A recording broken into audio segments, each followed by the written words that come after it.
bukan selang deh, selang yang kuning itu deh.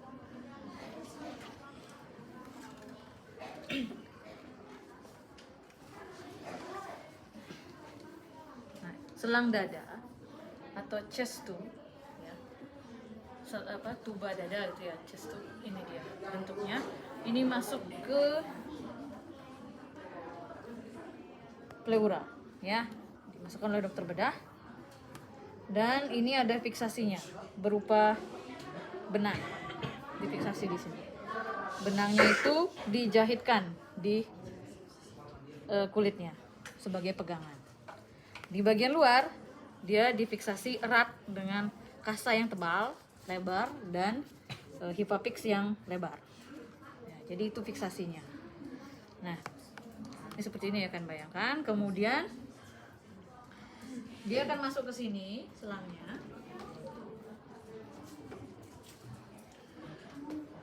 Aliran darah, cairan pleura yang berlebih, nanah atau udara, dia akan masuk ke sini. Ya. Kemudian ini ada penyedotnya. Nanti kalian akan lihat kalau ini menyala akan ada gelembungnya. Gitu ya. Jadi gelembung itu menandakan bahwa mesin ini menyala dan berfungsi. Dan kalau pasien bernapas, nanti akan ada undulasi namanya. Di sini pasti ada cairan ya, karena pleura itu normalnya ada cairan. Jadi dia akan ada gelembung air yang naik turun gitu ya. Itu seirama dengan napas pasien. Jadi kalau pasiennya inspirasi, ini akan terdorong. Kalau ekspirasi, dia akan mendekati badan pasien. Jadi dia seperti ini. Itu harus ada kalau pasien terpasang WSD. Kalau sudah tidak ada, kita lihat lagi pasien gimana kondisinya, apakah sudah membaik atau malah memburuk gitu. Misalnya pasien sesek, oh jangan-jangan terus ini tidak ada naik turun, nah jangan-jangan ada sumbatan di sana ya. Kalau seperti itu harus lapor ya, mungkin dilakukan pooling gitu ya, dipasangkan disemprotkan NaCl atau dicek lagi ya. Kemudian di sambungan selang ini, jangan sampai lepas ya. Ini biasanya difiksasi dengan plester yang coklat atau hipafix yang jadi erat. Pada saat kalian melakukan bed making atau meminta pasien miring kanan miring kiri pada saat memandikan gitu misalkan, ini bisa saja tercabut. Kalau ini tercabut ya, ini tercabut, apa yang kalian lakukan? Tekuk ini ya. Kenapa harus ditekuk? Kalau tidak, gimana tadi? Akan ada udara masuk. Betul. Ya, karena dia apa? Tekanannya negatif. Ya. Kalau ini terbuka, maka udara akan masuk. Malah pasiennya jadi pneumotoraks. Ya, artinya pneumo itu artinya udara. Torak artinya dada. Ya, berarti ada udara yang tidak seharusnya berada di kafum pleura itu. Maksudnya nggak boleh ada dada. Nggak boleh ada udara. Gitu ya. Kalau udah seperti ini misalkan, ini soalnya mungkin aja ya kalian temukan ya. Tiba-tiba lepas sambungannya. Kalian tekuk ini sambil minta tolong, misalkan tolong ambilkan alkohol swab. Swab di sini dengan alkohol, kemudian sambungkan lagi hipafix, fiksasi. Itu ya. Kemudian kalau misalkan nanti kalian menemukan hal yang sama, misalkan pada saat merawat ini tercabut, bisa aja. Atau pada saat miring kanan yang tadi sama ya, ini yang tercabut. Apa yang dilakukan? Cubit. Kulitnya yang di sini dicubit sampai tidak ada lubang yang terlihat. Kenapa? Alasannya sama ya tadi. Kalau itu menganga lubangnya, masuk udara, pneumotoraks pastinya. Oke, nah itu yang perlu kalian ketahui. Karena meskipun kalian tidak melakukan perawatan WSD ya, tapi itu bisa saja terjadi pas memandikan, making. Jadi hati-hati ya kalau pasiennya menggunakan alat.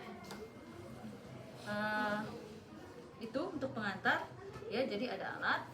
Intinya kalau alat-alat itu kita tanya dulu di ruangan ya, cara operasinya bagaimana, cara mengoperasikan, karena beda alat sekarang udah lebih canggih ya. Ada yang ingin ditanyakan sampai di sana? Kita pengenalan alat dulu. Oh, kok sesek ya? Sesek. Lihat sekarang sambungannya, undulasinya ada nggak? oh ternyata nggak ada, coba lihat ternyata apa, oh ketekuk, diluruskan atau tidak tertekuk. Sudah ditekuk tapi kok di sini tidak tidak ada gelembung gitu. Harusnya ada gelembung, kok tidak ada gelembung, bagaimana? Oh jangan-jangan ininya nggak jalan, suctionnya nggak jalan gitu ya. Ini suctionnya atau penyedotnya pakai tenaga listrik, apalagi pneumotora itu kan ada udara, tekanannya negatif, jadi kita harus kasih tekanan yang lebih negatif lagi, tarik udaranya keluar ya. Itu observasi. Kemudian itu tadi yang penting ya, untuk WSD yang kita observasi di lukanya juga, jadi di pasien ya, pernapasannya bagaimana, alatnya fungsinya di mana, jalan atau tidak, kemudian di perawatan ya. Untuk perawatan WSD kita sambung dengan perawatan luka WSD ya, yang lainnya kan tinggal lihat gitu aja ya. Oke, sudah. Kalau tidak ada pertanyaan, saya kembalikan lagi ini alatnya karena saya takut juga jatuh karena alatnya beda. Karena apa? Sekali lagi gravitasi, drainase gravitasi ya. Oke, itu kita lanjut ke ini ya, perawatan WSD. Sekarang ambil dulu ya. Perawatan WSD kita akan menggunakan prinsip steril karena ini luka ya, jadi untuk mencegah terjadi infeksi. Terlebih ini kan ada luka yang langsung ke kapung pleura ya, jadi tindakan invasif itu kalau udah ada luka kita pakai steril ya. Nah pertama kita siapkan dulu cat sterilnya. Cat steril ini yang disterilkan ya, jadi isinya ada cucing 2 harusnya ya, cucing 2, kemudian pinset 3, ada gunting gunting untuk debridement, ada klem materi juga harusnya, sama 1 pinset serus lagi, jadi pinsetnya harusnya 4. Nah ini kita bungkus dengan dup. Kalau di rumah sakit kan udah kemasannya sasetan ya, jadi kalian tinggal buka seperti ini ya, jangan bukanya begini ya, bukanya begini. Nah ini tetap diajarkan karena kalau alatnya sudah canggih kalian tidak perlu belajar, tapi kan kita harus belajar di mana mungkin saja kalian nanti tempatkan di puskesmas atau di mana yang kalian harus kreatif ya, harus ada modifikasi. Nah ini cara melipatnya seperti ini pada umumnya. Ini dimasukkan ke dalam tromol. Tromolnya, nah, coba ambil deh tromol deh. Nah biar kalian tahu ya, di rumah sakit ini namanya tromol ya. Tromol yang besar tentunya ya kalau untuk ini. Nah yang ini saya kan bukanya begini ya. Sekalian saya ajarin ya. Kalau seperti ini tandanya yang di dalamnya ini masih steril. Ya, kalau dia sudah kebuka seperti ini, itu artinya tidak steril. Nah, kalau tidak steril, kalian tidak perlu pakai korentang, ambil yang di dalam. Tapi kalau dia posisinya seperti ini, artinya yang di dalamnya steril. Jadi kalian mengambilnya dengan menggunakan korentang. Korentang yang ini steril, yang ini on, ya tidak steril ya, atau kita sebutnya on steril. Jadi ini ibaratnya senjata kita untuk menjaga sterilitas. Tapi sekarang di rumah sakit nggak pakai korentang lagi ya. Jangan sampai nanti di rumah sakit nanya, Bu, ada korentang nggak? Udah nggak ada ya. Karena korentang itu katanya sebagai sumber infeksi. Jadi nggak pakai sekarang. Nah ini karena kita nggak ada, maksudnya membuat kemasan packaging itu kan susah ya. Jadi kita tetap ajari kalian untuk pakai korentang. Ini sebenarnya korentang itu ditutup ya. Ada tutup korentang khusus warna hijau. Jadi kayak disarungin gitu. Oke, ini nanti set steril dia akan masuk ke sini ya. Kalian keluarkan dari set steril dari tromolnya. Ya. Kita tetap ya awalnya itu prainteraksi. Kemudian siapkan alat-alatnya.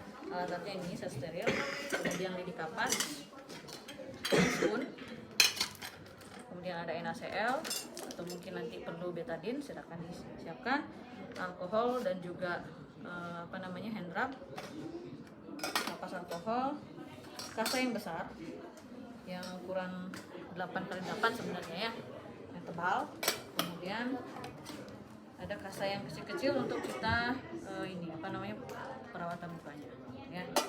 Oke, ini yang di dalam ini steril ya. Ini steril semuanya steril. Jadi kita ambilnya pakai murah ya. Kemudian perlak Hipapix nanti juga yang dipotong yang besar ya, sebesar ini. Gunting Hipapix, kemudian bengkok ya, bengkok, sarung tangan, udah itu saja ya.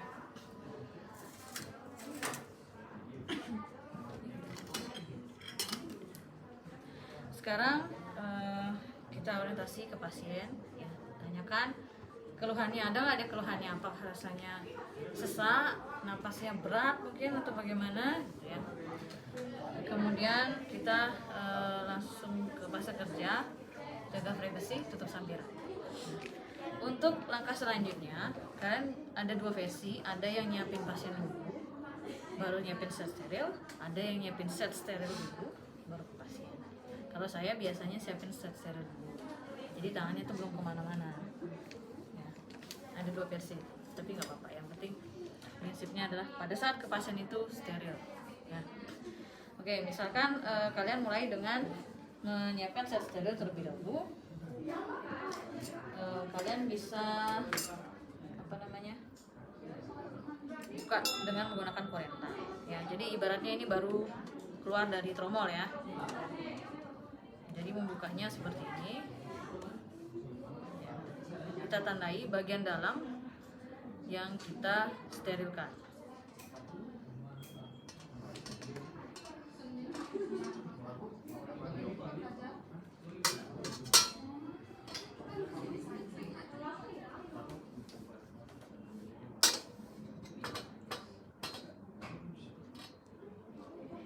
Nah, yang dalam ini steril ya. Ini kita posisikan seperti ini. Ini steril semuanya. Nah, sekarang kita ambil alat-alatnya untuk membersihkan daerah yang sempit. Kita gunakan lidi kapas, dan kalau misalkan pasiennya akan menggunakan betadine, kita ambil lidi kapas untuk betadine nanti kalau ada, biasanya sih enggak. Ya. Kemudian kasa yang kecil dan kasa yang lebar. Kasa yang lebar ini taruh di sini ya biar nggak nyampur. Kemudian kasa yang lebih kecil ukurannya untuk nanti membersihkan muka, mengeringkan muka juga. Kemudian hand spoon. Spoon kita bisa taruh di atas duk atau di sini juga boleh. Yang penting masih area yang steril. Ya, pada saat ujian saya minta kalian untuk menghafalkan mana yang steril, mana yang tidak. Ya, kalau sudah tahu mana steril, mana tidak, baru nanti kalian bisa bergerak. Kalau nggak tahu pasti kalian bingung. Aduh, yang mana ini dipegang? Ya, jadi kalian hafalkan mana yang steril, mana yang tidak. Itu dulu. Nanti pada saat ujian bisa saya pandu lagi. Habis ini, potong ini bisa saya bantu. Tapi yang tidak kalian tahu mana yang steril, mana yang tidak. Itu dulu ya. Itu langkah pertamanya. Ini hand spoon sterilnya sudah siap untuk alatnya. Sekarang untuk NaCl-nya ya, kita isi dengan NaCl seperti ini.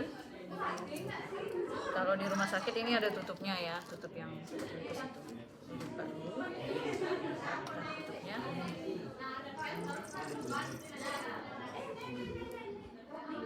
Nah, ini jangan mengenai alat begini ya, tuh kontang jangan ya. Ini harus di atas. Nah. Kemudian kita kalau udah semua selesai yang di steril, kita siapkan Hipapix. Hipapix yang lebar ya.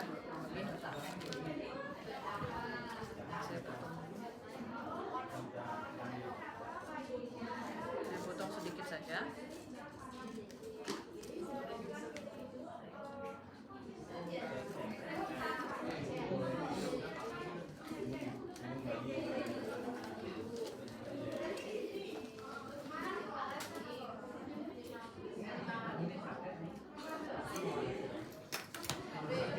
taruh di mana itu? Boleh taruh sini? Sudah. Ya. Oke, sudah. Sekarang kita cuci tangan pakai handscoon yang Steril. pakai yang bersih dulu. Oh, Jadi bersih. kita akan pasang pelak dan sebagainya gitu ya. Makanya saya setting sterilnya dulu ya. Jadi biar nggak bolak-balik. Tadi kalau misalkan kita pegang pasien dulu, kan tangan kita jadi nggak terlindung ya. Ini seperti biasa menambahkan handscoon bersih.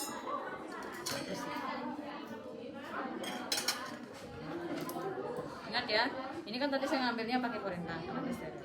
Nah, untuk meletakkan korentang, letakkan seperti apa namanya, mengoper korentang ya dari tangan seperti ini.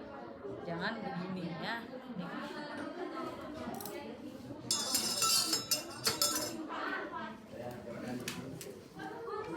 Ini handscoon bersih ya, jadi bebas nantinya. Yang penting tidak kotor saja.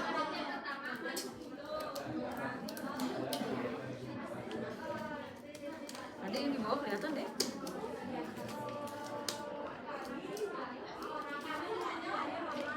Pasang ya. Ini dia.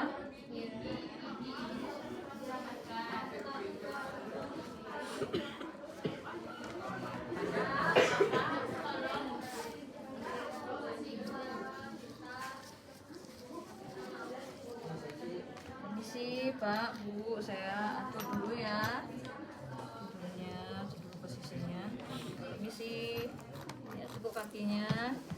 Miring ke kiri ya, Bu.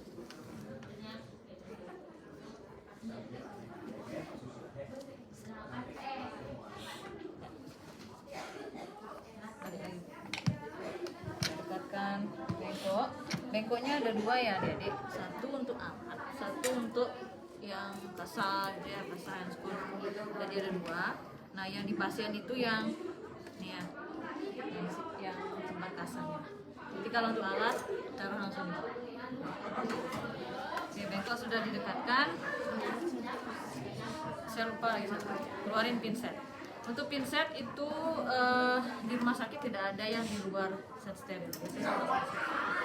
Sehingga kita untuk buka barutan kita perlu bantuan pinset. Untuk satu pinset karena tangan kita on. Ada satu pinset. Mencubit pinset ya. Memegang pinset, peganglah pada bagian yang berdiri agar tidak kecil. Ini kan steril ya. Ini kita ukur ke sini.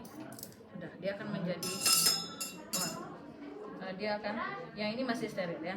Bagian ujung. Sekarang kita misalkan kesulitan membuka perbannya itu karena wah lengket banget kayaknya. Sekarang kita bisa pakai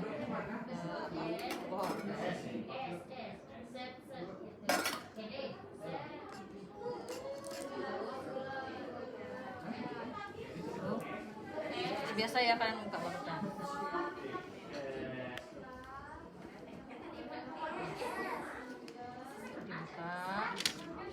ini. Letakkan di sini. Untuk pinset kalian taruh. Sudah selesai ya. Untuk membuka barutan. Nah, kita lihat ya, warnanya bagus. Tidak kemerahan, tidak ada kemerahan, tidak ada nanah, juga tidak ada tanda-tanda infeksi. Dan pada saat dicabut tadi tidak terasa nyeri, atau kalau nyeri hanya sedikit ya. Oke, sekarang kita ganti handscoon, pakai handscoon yang Steril.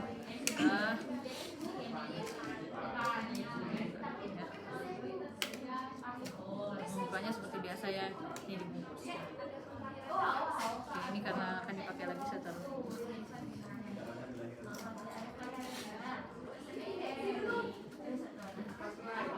Jangan melangkah, kemudian pakai handscoon yang steril ya.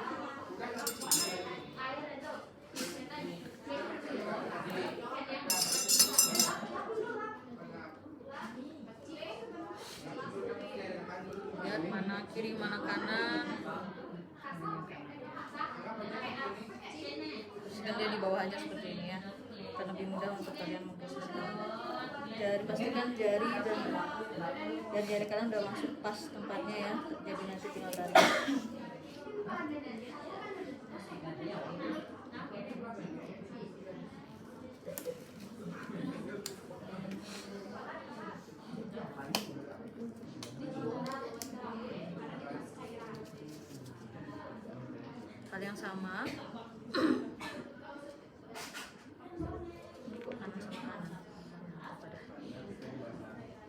kalau kalian ujian mau pakai yang ceritanya dibuka itu boleh, silakan. Kalian mau pakai yang ini silakan juga. Ini sama juga.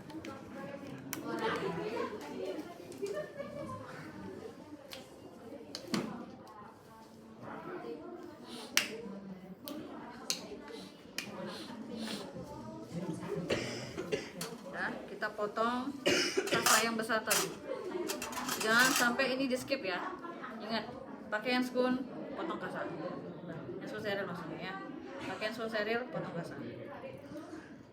Potongnya seperti ini. Ya. Kemudian sebaiknya tiga ini ya, 3 lembar ya. Sebaiknya ya. Oke, ini kita masukkan ke sini. Ya, tangan kita kan steril ya, jadi boleh nyentuh. Sekarang kita peras agar tidak menetes. Ini pasnya. Peras, terus ini lagi, peras lagi, terus ini peras lagi. Kurang lebih 3. Ya. Jadi dikapas, kita nanti langsung celup saja pada saat akan membersih. Oke, ini sudah. Sekarang kita lanjut untuk membersihkan ya.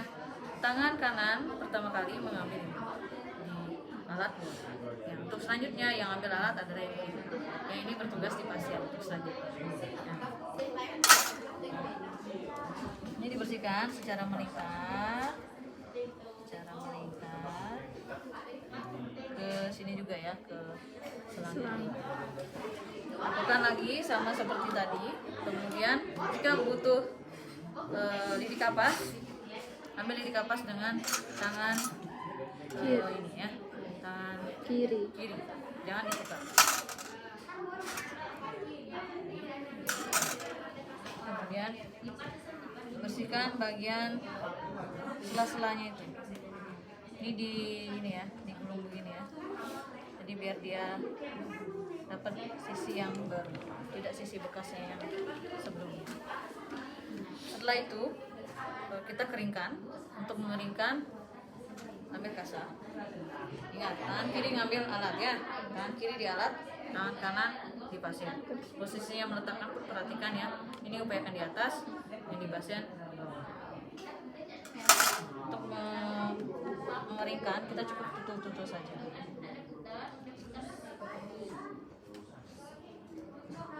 Ini apa namanya?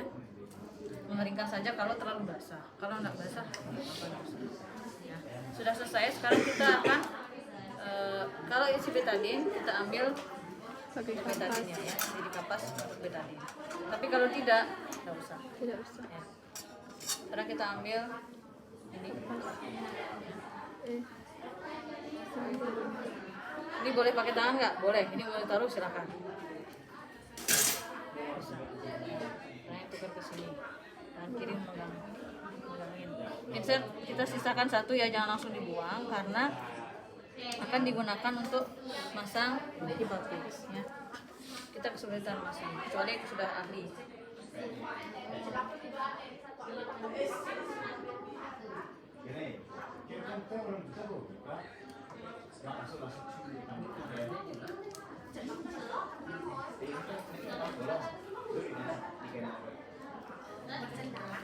Ini yang bagian ini ya, bagian yang terbuka ini kita masukkan di sini. Menempel, benar menempel ya. Ini kalian bayangkan hasilnya besar ya.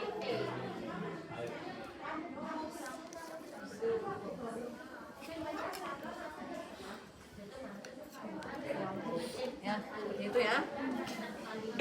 Tapi ini harusnya pakai pisau.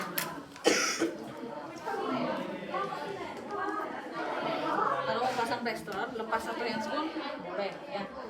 Yang jelas jangan dilepas semua handscoonnya karena kita harus membereskan pasien. Kadang ada harus melepas handscoon satu, tapi jangan semuanya dulu. Ini sudah selesai. Kita tinggal membereskan pasien. Ada pertanyaan? Kalau sudah, dibereskan pasien. Kita lanjut ke tracheostomy.